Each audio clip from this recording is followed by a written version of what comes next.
Welcome to the video series, Building Community Through Art. In this video series, you will learn how the arts that have truth, beauty, and goodness at their foundation can build communities that we actually would like to live in, work in, and thrive in. Hi, I'm Lynn Stull, founder of Arts to Thrive, creator of Easing Grief. And in the spring of 2016, I'll be releasing my first book, Wonders at the Veil.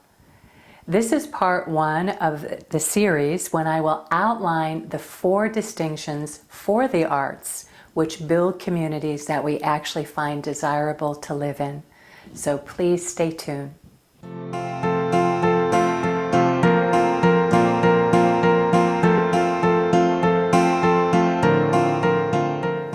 And now, here is my secret. A very simple secret. It is only with the heart that one can see rightly. What is essential is invisible to the eye. These words from The Little Prince give us a clue to the way in which art can build communities. Before we delve into the arts and how they build community, it's helpful to look at the word community and ask ourselves, what exactly does community mean? What kind of community do you want to live in? I invite you to take a moment and capture one word that represents your best idea of a healthy, thriving community. And if you'd like, take a moment, write it down, or just keep it in mind. Got it? Great.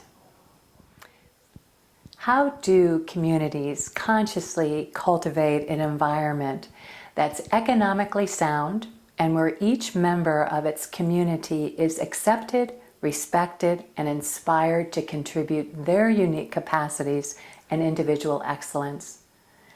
I ask you to hold these questions of community as we explore the topic of arts and how they build a community that we actually want to live in. The information that I will share with you in this talk, this video series, holds true for all forms of art and art experiences. However, I'd like to bring special attention to art created by artists and individuals who may not consider themselves an artist, but who come together to not only create art, but to create and consciously create a community, a relationship with each other through the art form itself. It is not community art in the sense of the term that was coined in the late 1960s. That type of community art was for the purpose of social change within the community. The art that I would like to emphasize is when the art form itself is the conduit for creating community. Within this type of artistic community dwells opportunities for developing skills and qualities that will shape our communities in a profoundly different way. These opportunities are the results that come from arts that are infused with 4 specific distinctions. All of these distinctions carry the quality of it is only with the heart that one can see rightly. What is essential is invisible to the eye. The 4 distinctions for building community through art are that the art form and the experience of creating art are infused with the virtues of truth, beauty, and goodness. That they have a capacity for influencing the 3-step decision-making process. That they impact the type of conversations that participants have with others and their wider community. And that it intentionally enhances the participants' skills of creating imaginations which in turn inspire innovative thinking and action. Society as a whole has seemed to have lost touch with the virtues of truth, beauty, and goodness. Yet we all know that they are desperately needed in our communities. Through the arts, we have an ideal vehicle for bringing them back to life fully renewed. In Howard Gardner's book, Truth, Beauty, and Goodness Reframed, He speaks about these human virtues and how society's perception of them have changed over time. Early in the book, Mr. Gardner points out a turning point when civilization turned from being God-centered to man-centered. Specifically, when he references an essay that historian Henry Adams wrote in 1904.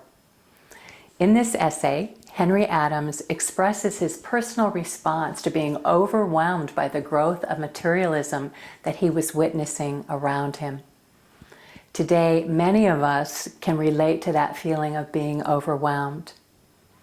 Henry Adams takes the reader back to the 11th and 12th centuries when life in France represented an ideal, using the image of the majestic Gothic cathedrals as a model for this ideal. Mr. Gardner summarizes Henry Adams' thoughts, and I'd like to just read them to you. Gothic cathedrals, awe-inspiring buildings where individuals of various backgrounds and classes gathered to worship, to behold splendid works of art, to hear magnificent choral works, and to be spiritually uplifted. These cathedrals testify to a precious unity in life. The abstract entity, the church, and its physical realization, the cathedral, represented a world to which all should aspire. That world was true, directed by the Word of God. It was beautiful, a magnificent construction made by man in the image of God, and it was good. With the inspiring light of the church and examples of Christ and the saints, people could and would live a good life. Human beings of earlier times had an understanding of how architecture of buildings, as well as all works of art, had their connection to spirit and therefore directly influenced the soul and character of the human being. We too can have a sense of how architecture affects our souls. We can experience the truth, beauty, and goodness that we infuse into the care of our own home and notice how it nourishes ourselves and our families.